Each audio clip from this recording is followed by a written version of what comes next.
Well, good morning. I'm MMAC President Tim Sheehy. I want to thank you for joining our weekly webcast from 11 to 12 on Tuesdays. The goal of this program is to provide actionable insights into the region's challenges while identifying strategies to make the region a globally competitive location for businesses that support high-value jobs to drive a vibrant quality of life for all. Today, we hope to provide some insights and strategies to address the significant disparities in racial equity that exist in our region. And I'll introduce our distinguished guests in just a moment. This webcast is powered by Aurora WDC, a Madison-based market and intelligence firm that helps us make faster and smarter decisions. Visit them at aurorawdc.com. Next slide. The program is also sponsored by ERC Midwest, providing decontamination and disinfection services.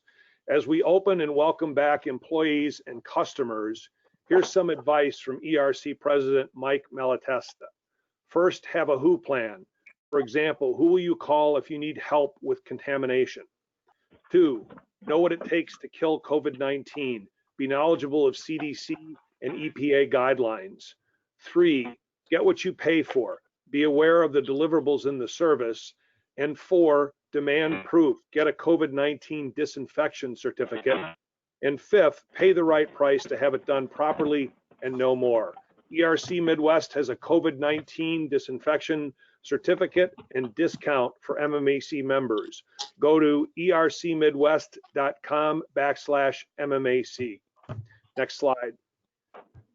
For the past 3 months, we've utilized this Tuesday webcast to focus on the business strategies dealing with COVID-19. As communicated through our mission statement, we work to support a globally competitive business climate that fosters high-value employment to sustain a vibrant quality of life for all. Key to our success as businesses and citizens is a vibrant quality of life for all. Next slide. In reflecting on the impact of COVID-19, one of the takeaways is the disparate impact it's had on our community.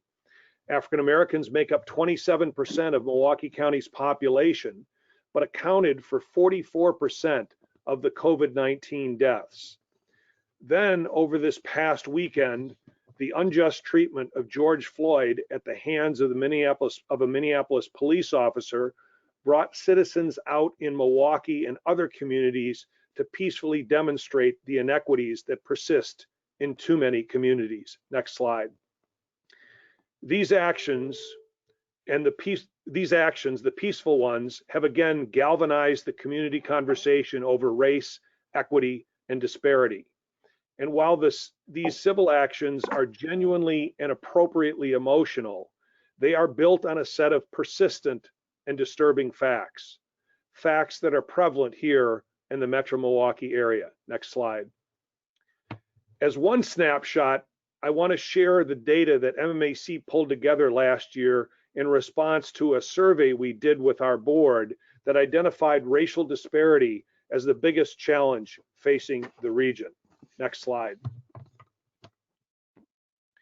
We looked at a broad range of indicators that determine individual prosperity. We chose these 7.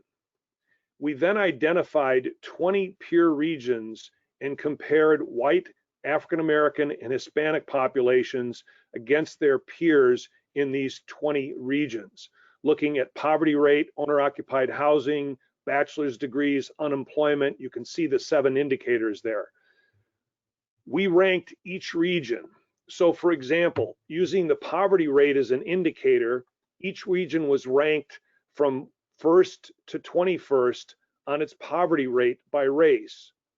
The best ranking, the one with the lowest poverty rate, got 1 point, down to the lowest or highest poverty rate got 21 points. Each region got a total number of points based on its respective ranking on each indicator.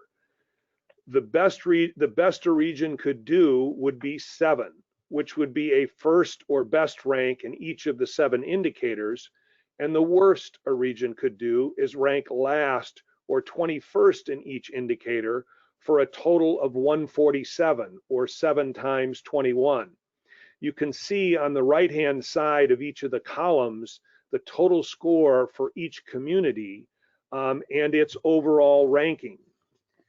As you can see, as we move from left to right, the white population in Metro Milwaukee ranks pretty high against its peer 20 metro areas. But when we compare the African American and Hispanic communities, Metro Milwaukee ranks at the bottom, or 21st, out of those in a measure of those 7 prosperity rankings. And when we compare the gap between the white community and the African American and Hispanic community, again, Milwaukee has the widest gap. So next slide. What we want to do today is not discuss each of those factors, which has its own narrative challenges and opportunities for improvement.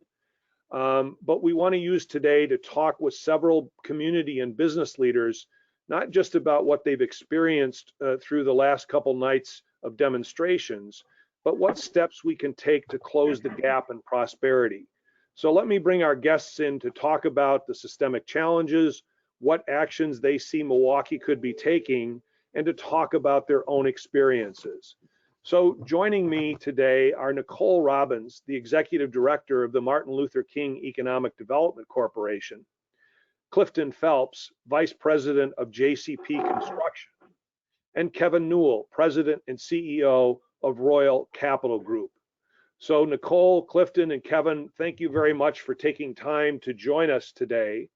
And I'd like to start out just with a question for each of you, a bit of an introduction. Just tell us a little bit about your background and your organization. Nicole, we'll start with you and then go to Clifton and Kevin. Well, definitely thank you for having us on today. And it's very encouraging that MMAC is committed to the current levels of injustice that are going on. As you already introduced me, I'm Nicole Robbins. I'm the Executive Director of Martin Luther King Economic Development Corporation. I believe today is my 1-year anniversary as the Executive Director, and it's been a very rewarding journey for me. I actually served on the board for 4 years of MLK EDC, and I was essentially like the pro bono attorney that helped with different closings and legal matters that would come up. Prior to serving in this capacity, I was a probate court commissioner for the Milwaukee County Circuit Court. And then prior to that, I was an in-house attorney handling real estate law and regulatory law for Walgreens corporate office in Deerfield, Illinois, before moving back home to Milwaukee. So definitely have a background with business and real estate. I attended University of Wisconsin Law School and tried to focus more so on more transactional legal courses. And then I have an undergraduate degree from the College of Business from Marquette University. Just a little bit more. Go ahead. Oh. Just a little bit more background about our organization. We've been in existence for over 20 years. The foundation for our success has been real estate development and community engagement. We focus on really the mission of strengthening the Harambe area through nurturing the healthy relationship between our residents and our commercial tenants. We have over $67 million in investments of various property development and revitalization. And we have over 190 units totaling about 107,000 square feet. So our main footprint really has been in the mixed use, affordable housing, commercial space, also office facilities. We recently were awarded the RFP to develop the 5 Points parcel, which is directly across from Bader Philanthropies. That address is 3317 to 3349 North MLK Drive. And upon me starting my tenure as an ED for MLK EDC, I wanted to focus more on single family housing so that we can offer full service benefits to our residents and community members in the area to say, hey, you're a good tenant. You've been with us for over 10 years. If you've been paying on time, you'll be a good homeowner. With that, we're trying to create the confidence and the generational wealth for the Black community in our historical Harambe neighborhood.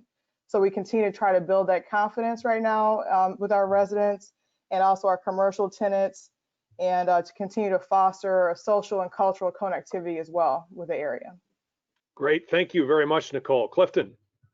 Hey, first of all, thanks for having me today. My name is Clifton Phelps. I've served on the MLK EDC now for 2 or 3 years.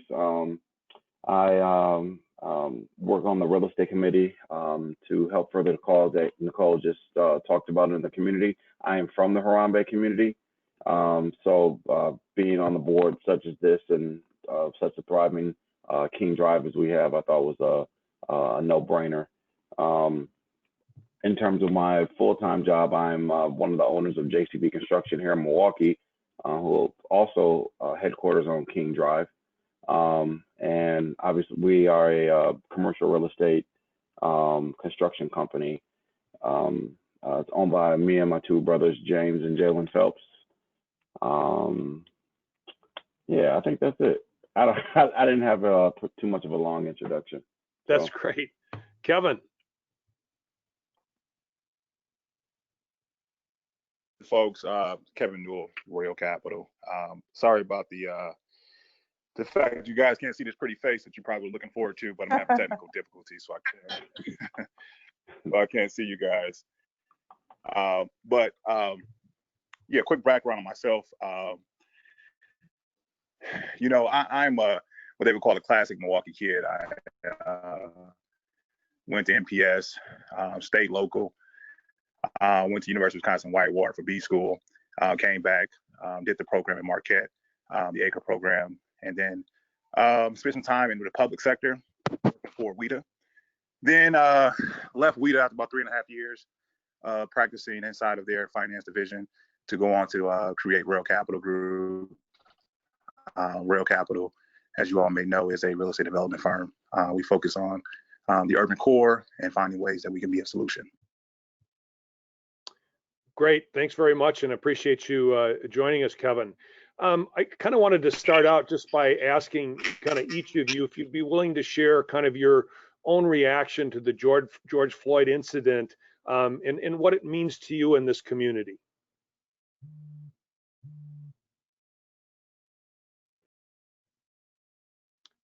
Nicole, I can start with you. Okay. For me personally, it's been very heartbreaking and disheartening that we are in 2020 and still having the same issues that really have gone back to over 400 years. And despite our efforts as a Black community and Black community within Harambe, you still have these issues that occur with local communities and communities across the nation. So it's just been a very difficult time for me personally and also for the organization, but we're working to pull together to try to impact as much change as possible right now. Yeah, thank you. Yeah. Situation was definitely hard. It was hard for me to watch, first of all. Second of all, you know, unfortunately with these situations, for too long we get callous. You know, these situations that keep happening, it's not just the police, it's just the overall situation of Black folks, especially in Milwaukee, from those stats that you just showed. You know, I think as I grow older, I know how to process this a lot better. You know, I can't say the same for a lot of young adults or young or older teenagers and adults in Milwaukee. That's why we're in the kind of the current state that we're in. They don't have the opportunities that we have kind of made for ourselves. So there's a lot of anger. But at the same time, people just get sick and tired of the same rhetoric that and narrative that's produced about the oppression that Blacks are here in Milwaukee, especially when you look at, I'll refer to again those numbers that you looked at, or that you presented at the beginning of the show. I mean, those numbers are really heartbreaking when you look at them and try to figure out why or what solutions we have to actually solve those problems. Yeah. Kevin? Yeah, I would concur with the fact that, you know, it was very hard to watch it play out. You know, I first caught it on Monday as it started hitting the web and so forth. But unfortunately, I think many of my people from my community will tell you that as hard as it was to watch and as hard of a deep of a sting as it was, I don't think many of us were surprised. I think we all have our unique stories, as unique as they can be, related to the overall dynamics associated with Black folks in law enforcement.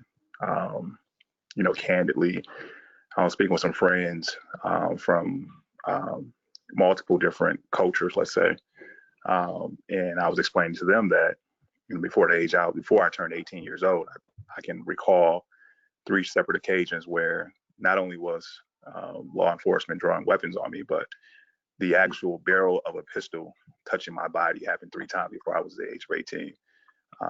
Never arrested for those incidents or anything of that nature, but due to suspicion that I was in those kind of situations. It doesn't get better as a successful adult. I wish I could share how many times I've been quote unquote harassed. I think it's unimaginable for some folks to hear a police officer every time they pull you over for a left turn signal, speeding, or whatever the case may be, to always reference, hey, do you have any guns or drugs on you? And if you say no, they ask, can I check? Right. So then it becomes a debate. Well, I don't have anything to show you. So why do you want to check? And it's a whole thing. And sometimes they still end up in your car with a dog and other. And I say that as somebody that's tried to do everything right. So although impactful, disturbing, hurtful, I can't say that I'm surprised. Yeah, thank you, Kevin, for sharing that. I mean, I can't relate to it, but I really appreciate you sharing that, and Clifton and Nicole. As you kind of look at doing business in your neighborhoods and in the community, and we're moving into kind of a third evening of curfew, what are you seeing and how are you responding? What we're seeing right now as an organization has been, the majority have been peaceful protests that we support in the mission in terms of trying to seek justice and social and economic justice for the Black community, particularly in Harambe. There have been a couple of nights, though, of distress to our actual properties on MLK. We've seen some graffiti. That was early Saturday morning.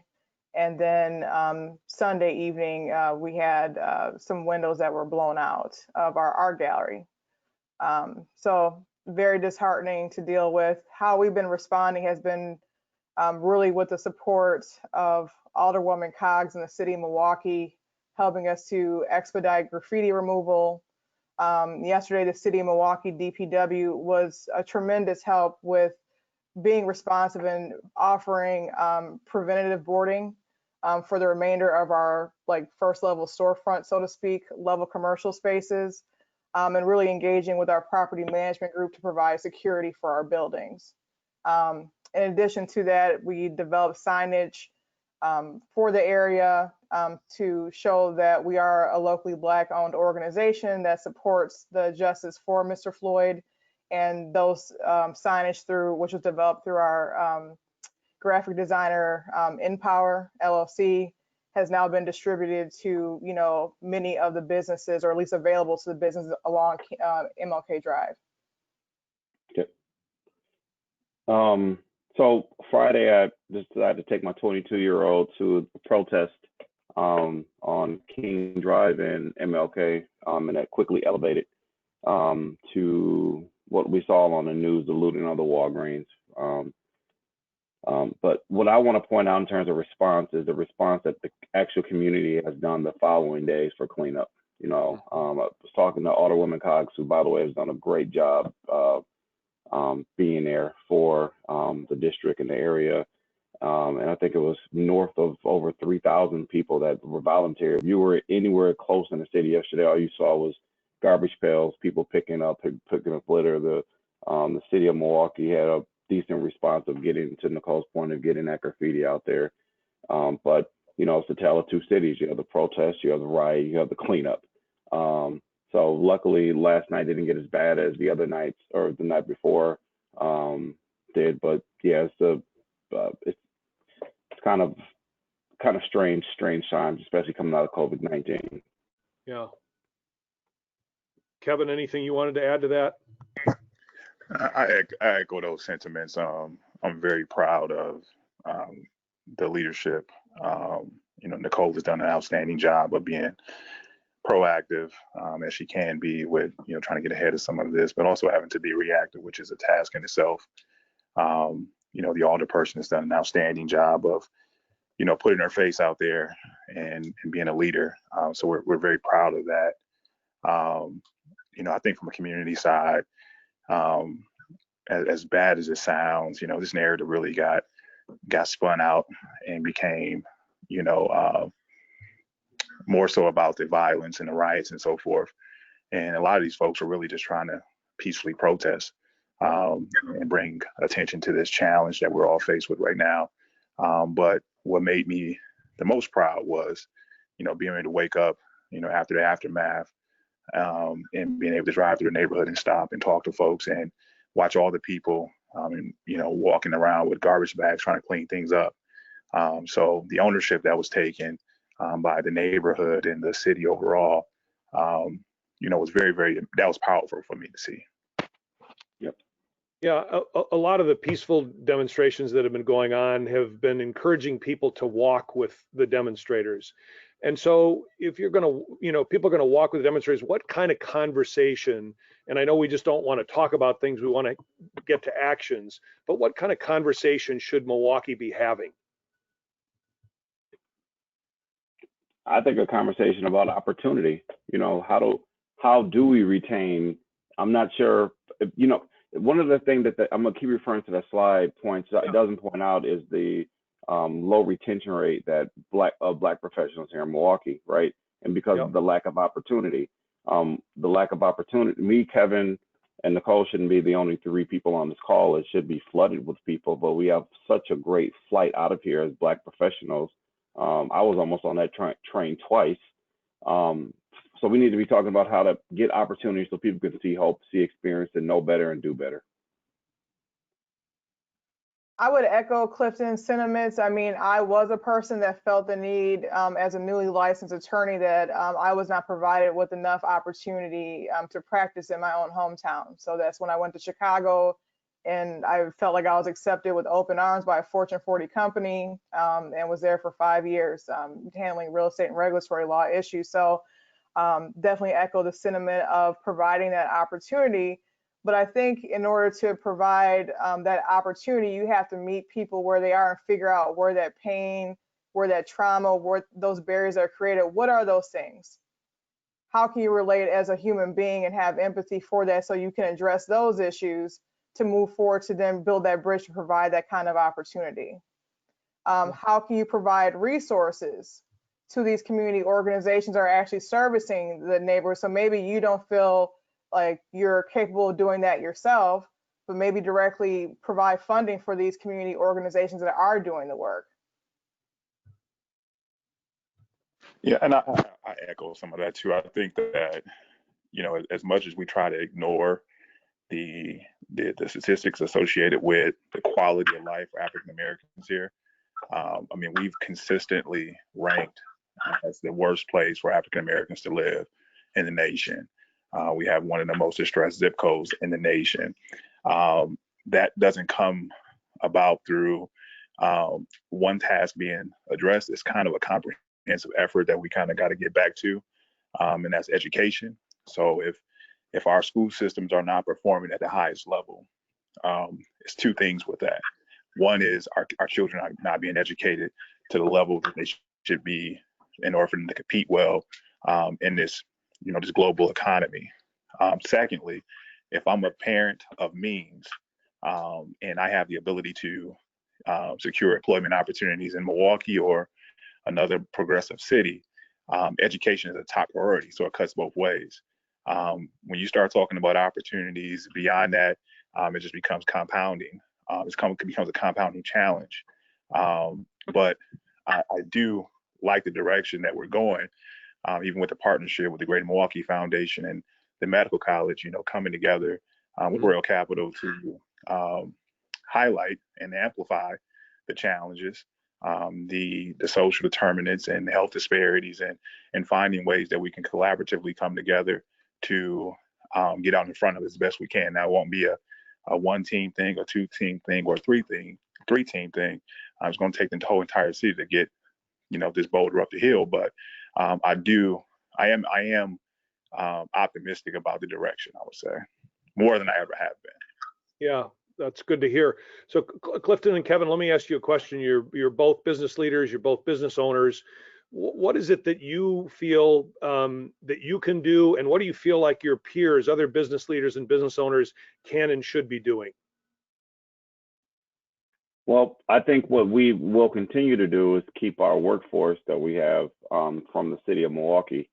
I think that's to put food on the table by having, by making 30 plus, having a pension and health benefits. You got to be able to work in the morning. You're not out doing something crazy. So we'll continue to invest the dollars, the millions of payroll dollars we have inside of our zip codes. In terms of outreach, I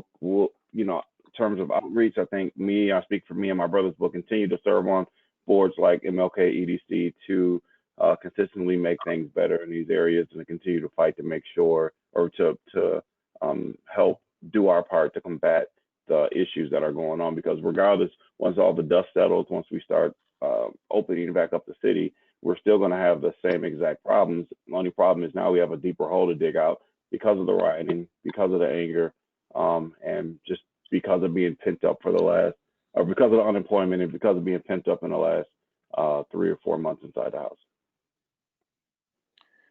Yeah, I think that we have, all get invested into groups like Clifton's group, my group.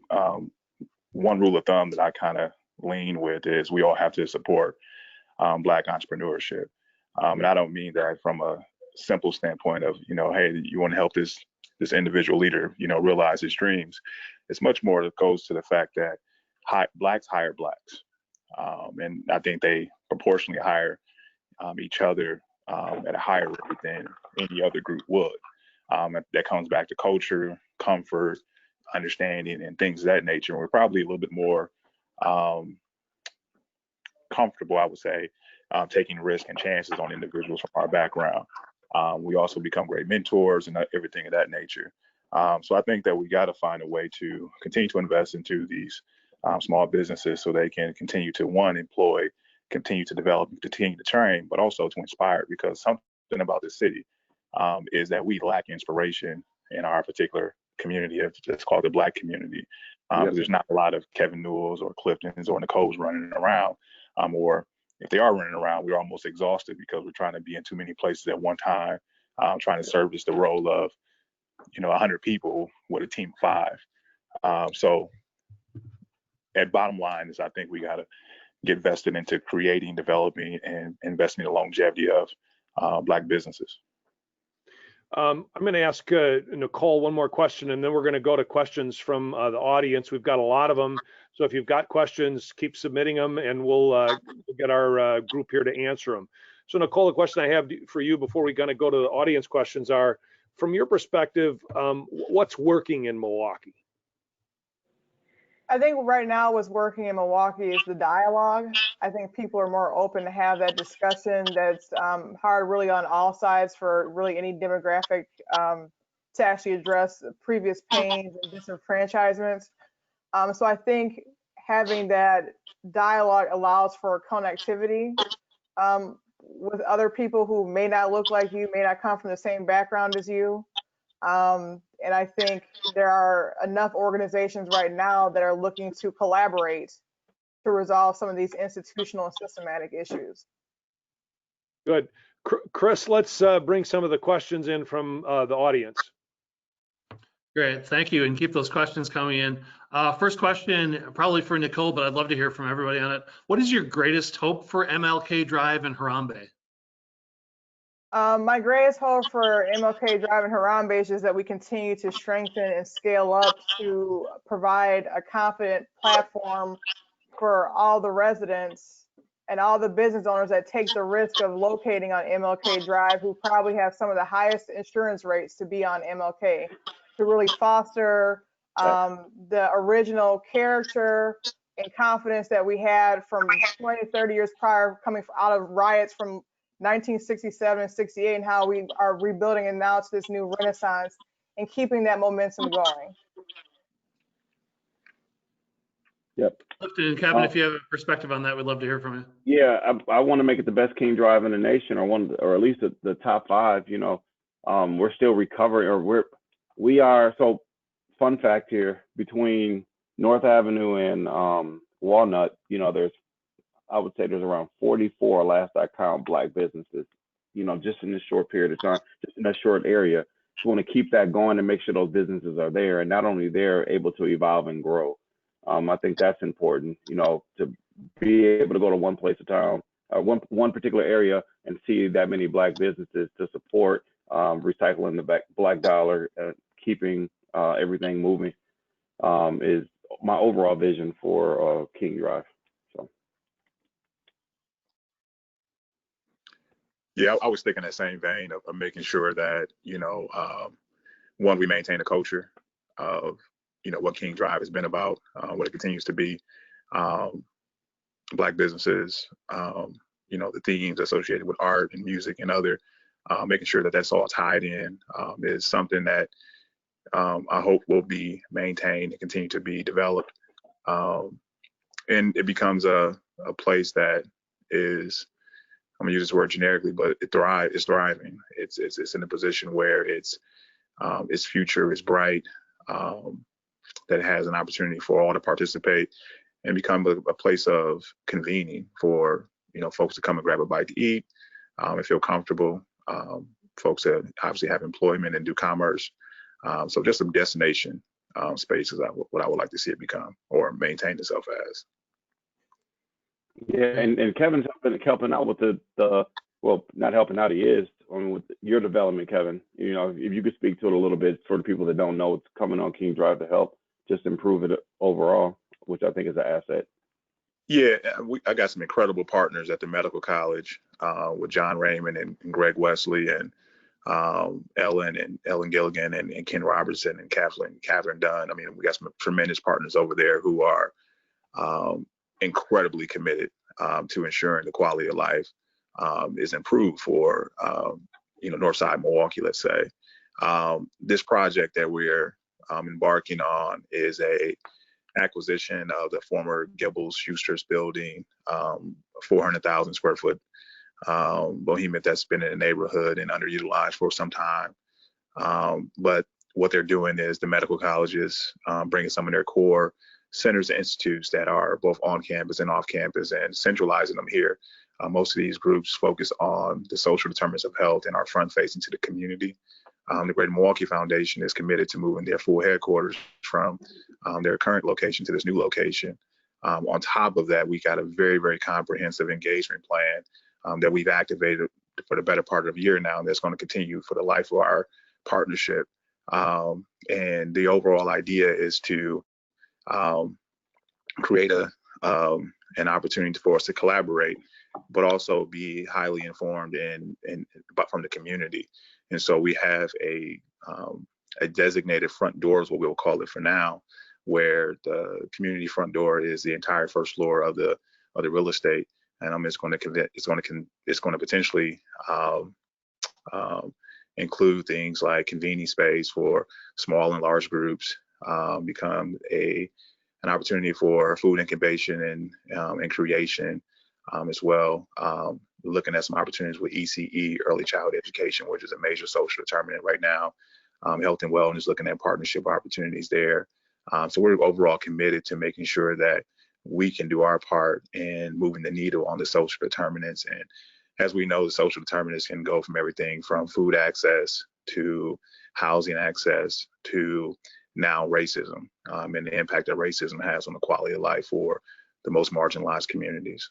So I can get more in detail about it. We could probably have a 2-hour discussion about this, but this project is something that I'm excited to be a part of, and I'm thinking that it will be a legacy project for all those involved.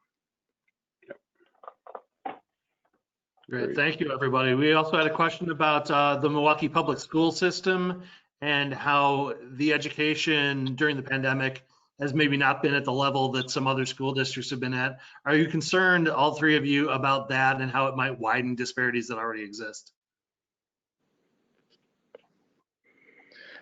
This is Kevin. I mean, it's quite frankly my biggest concern, because we have to, well, I'll say this, our students, our youth, our kids, our babies are spending, 6 to 8 hours somewhere. And in this case, it's MPS, and we're, as adults and guardians and so forth, we're probably left with what in the evening and the morning, the combined 3 to 4 hours of, optimal time to actually involve them. So be involved with them. So when it comes down to it, MPS is such a critical influence on our babies that we have to double down on the effort to ensure that they are viable, that they're sustainable, that they're growing, that they have the best technology available.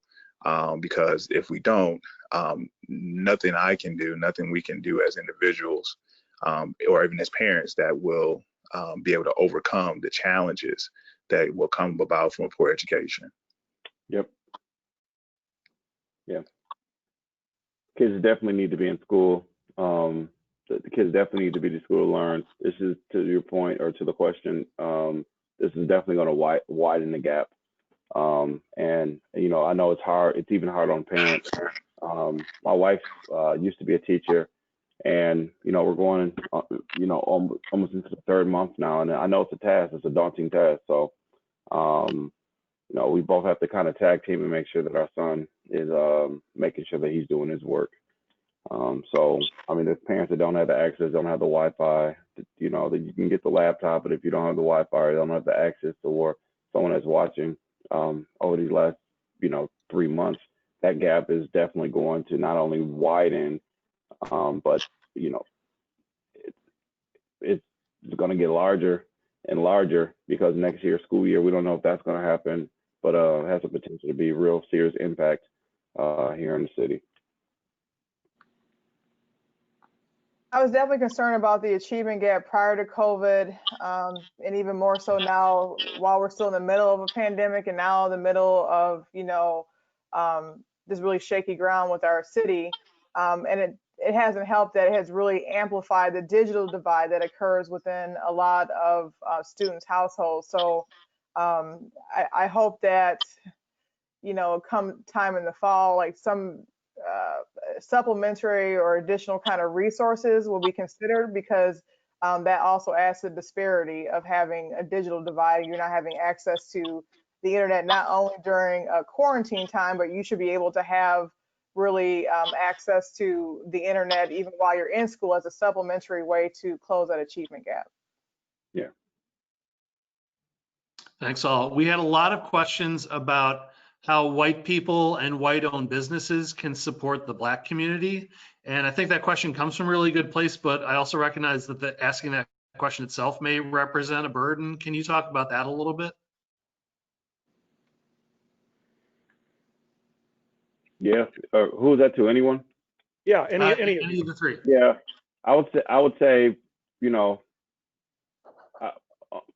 on the light surface, I would say make sure that you support Black businesses that are out there, whether it's a Black restaurant. We just had Black Restaurant Week, or I think this May was Black Restaurant Month. It should go, your support should extend past there. Hiring, whether it's retaining talent, making sure if you are a white employee at a Fortune 500 company, that you have some sort of diversity recruitment to make sure that we are keeping people here inside Milwaukee. I would just say, just by supporting as well, just to name some surface low-hanging fruits that are easy to grab without you having to dig too deep into it. I would recommend not only hiring local talent that are Black residents in Milwaukee, but actually contracting and retaining service providers from Black organizations. Try to dispel your myths, thinking that you won't get a quality service or a quality good from a Black organization. As a people, we're very hardworking and very persistent and have tenacity to get the job done. So I would say, look beyond your scope of getting your HVAC guy that you typically get. Look for maybe a Black-owned company to do that. Or if you have bookkeeping services that you need, find a Black bookkeeper. So there's many ways to try to slowly integrate that if that's something that where you don't feel like you have a Rolodex of Black professionals, handy. Just try to slowly develop that and implement that within your business plan. Yeah, I would add the fact that, a lot of business owners from our community are first generation business owners. And so sometimes, we're learning as we're going. We're figuring it out per se, or they would say flying the plane as you're building it. And so if you're a fellow business owner and you see an opportunity to provide some mentorship, now we oftentimes seem to mentor people we identify with. This is an opportunity to step outside the box and reach out to somebody and say, you know what, you got a great business going. I have some experience in this field or this industry, or I have some contacts. I want to be able to offer you any kind of support, consulting, whatever the case may be, to ensure that you're going to be here for another X amount of years and be able to pass this business down to the next generation of business owners in your family. So again, stepping in and having the opportunity to provide support, mentorship, and other, with the concession and understanding that, it's going to, sometimes these businesses are first generation, they're learning as they're going. Let me ask each of you what you see as the biggest barrier that you've encountered or you've seen your peers encounter, and what's the best way in which you've been helped? I would say, I think it's across the board. It's probably similar across demographics of capital and lack of access to capital is probably the driving force. That's another part of mentorship, being able to make that introduction to that banker and say, you know what, I believe in this guy's character, because we all know some of these deals are approved or denied in committee. So being able to have that additional support behind the transaction of trying to get a business loan is oftentimes very valuable. And everything else, I think, is, secondary to that. But I would think that access to capital at an affordable rate is by far the biggest challenge that particularly this community faces. Just overall access to what many would call the Good Ole Boy Network. I'm not gonna go into too much detail of the example, but I reached out to someone about the projects that their particular organization was working on. Great mouth service or great lip service. Ran into the president of the organization. He reported to, never heard of us. Sat down, had a meeting, ended up getting some work out of it.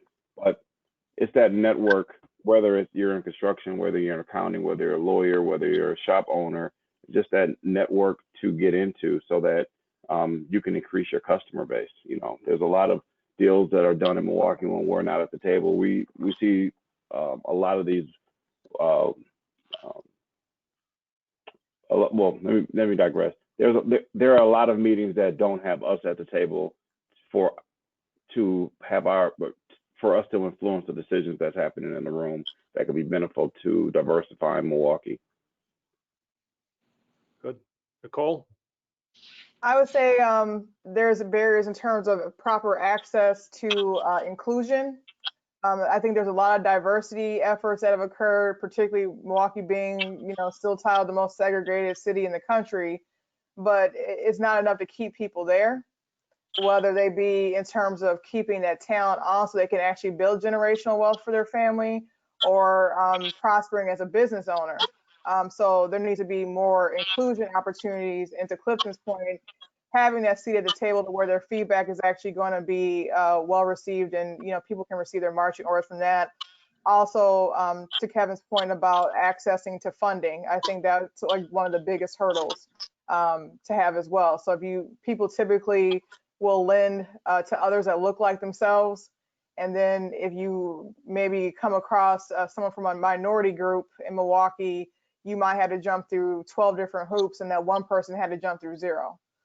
So, trying to make things more standardized.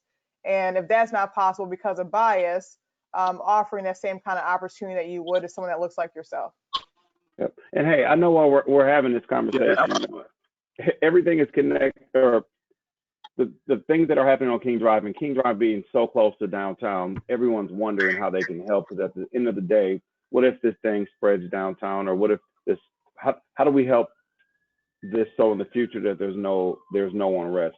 I remember maybe like 4 years ago or 3 years ago in the Business Journal, there was a picture of a conversation of a group of individuals, and all white men. They want to have a future conversation about what downtown could look like, right? And I remember looking at that picture, and they had the profiles of the people that are in the room, what they thought about, and for King Drive to literally run into downtown, not one black person in there. Like how do you want to be diverse in a city, and we can't be at the table?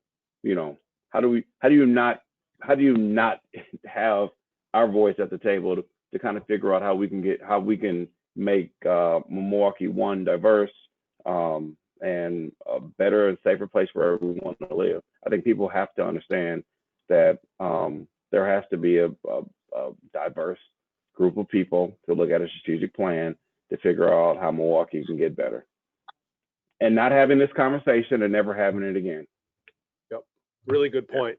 I kind of want to touch on that capital thing one more time, probably because I'm a capitalist, but you know, I think that from a practical standpoint, a lot of these black businesses are living off of cash flow, and we're all business folks. We all should barely understand this simple concept. If you can't forecast out, 3, 6, 12 months of what your resources are going to be, just imagine how successful you're going to be in your line of business. So without having that reserve line of credit, without having that additional pocket and capital on the sideline waiting for you to wait to be deployed to you, forecasting your business becomes that much more of a challenge.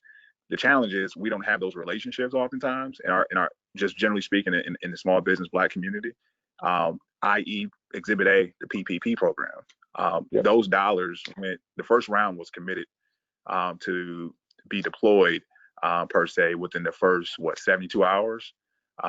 Luckily, my business, and I'm just going to put a disclaimer out there. My business, we benefited from the PPP, but my peers woke up on Monday when the announcement came on Friday and said, "Dang, the money's all gone. How do we access it?" Right?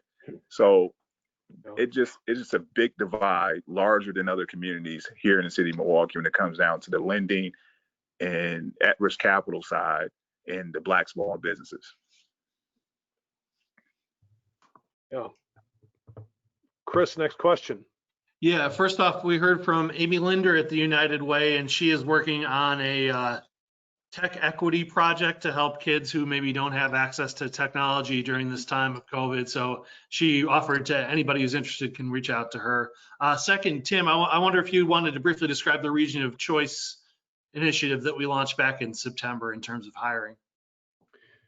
Yeah, sure, I can do that, just kind of to add to the discussion. And I think that both Nicole Clifton and Kevin have really made this point that if we're going to be successful as a community and we're going to engage the diversity, it has to be at the table. We have to have folks that are going to stay here and be attracted to come here. They need to be in decision-making seats. And so one way in which we're trying to project that out, I don't know if we have a slide on it or not, Chris, but we have been working with now over 100 employers that represent about 140,000 jobs in the region. And these employers have pledged to be part of a region of choice. And that means that we want this region to be to embrace the diversity that's here and help the community prosper. And very specifically, each company is pledged to grow their management team over the next 5 years by 25% with African American and Hispanic managers, and then grow their workforce by 15% over the next 5 years. So certainly going to be challenging in the midst of COVID, but I think it's a pledge that Milwaukee needs and a way in which employers can identify, set up, and engage some goals. And I think this is not employers talking to the community.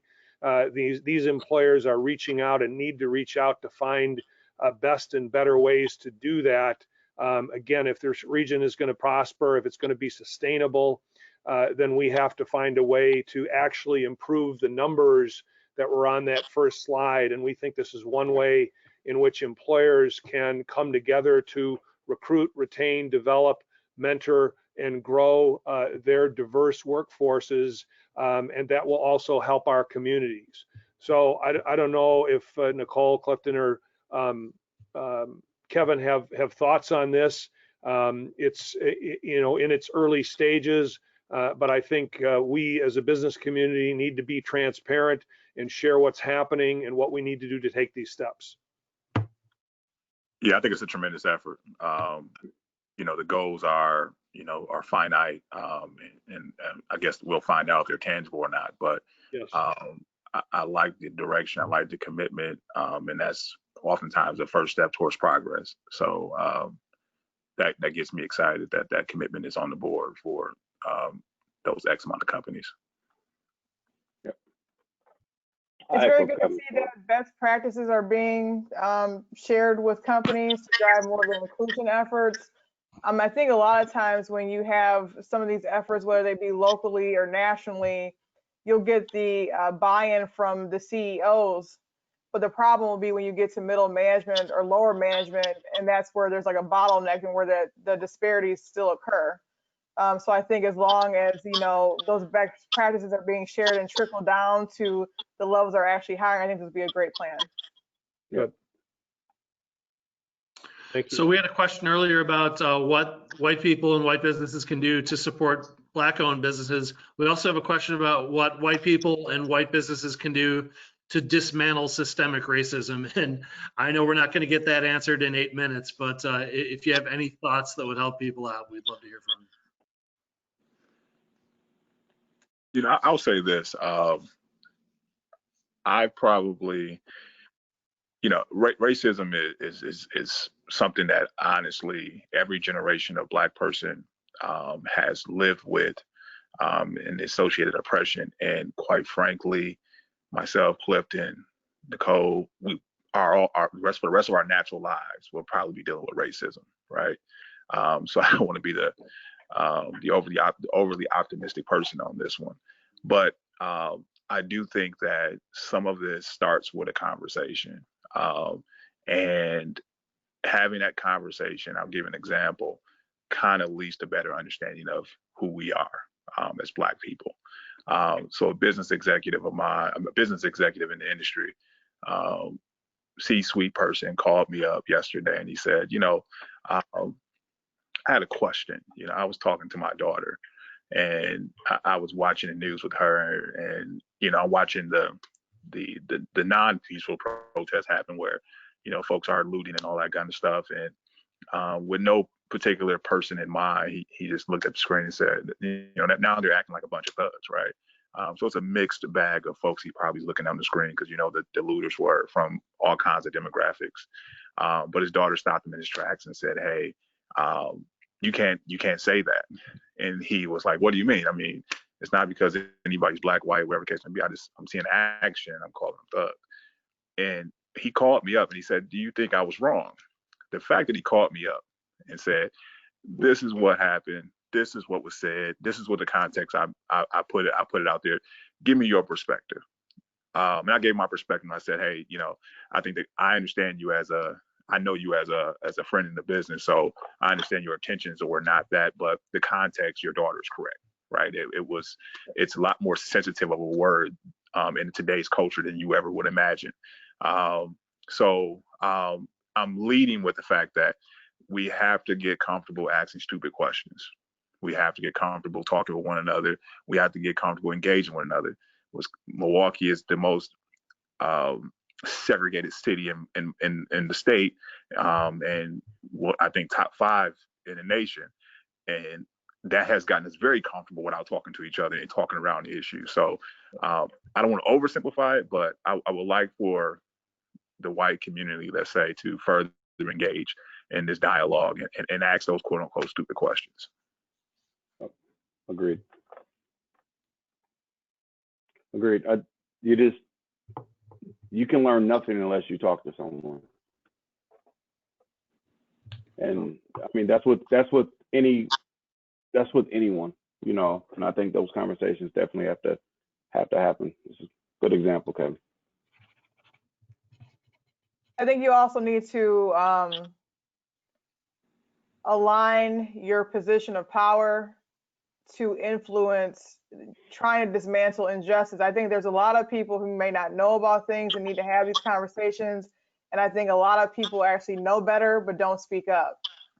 So if you see there's a problem, you know, don't just be a bystander, actually speak against what you're seeing that's wrong, which is continuing to cripple Black Americans with economic and social justice. And it also starts in your house. It starts with your own personal development. It starts in your heart. So really, I mean, it seems like it's a very common sense approach, but it's really like trying to change your own mindset about things that maybe you learn from many lineages of your own family. So just breaking those barriers down mentally so you can be open to others. Thanks, all. And I'll end on the question. If you were to talk to a young Black student today and give them an example of how you made it to the position you're in now, despite overcoming hurdles, what would you tell them?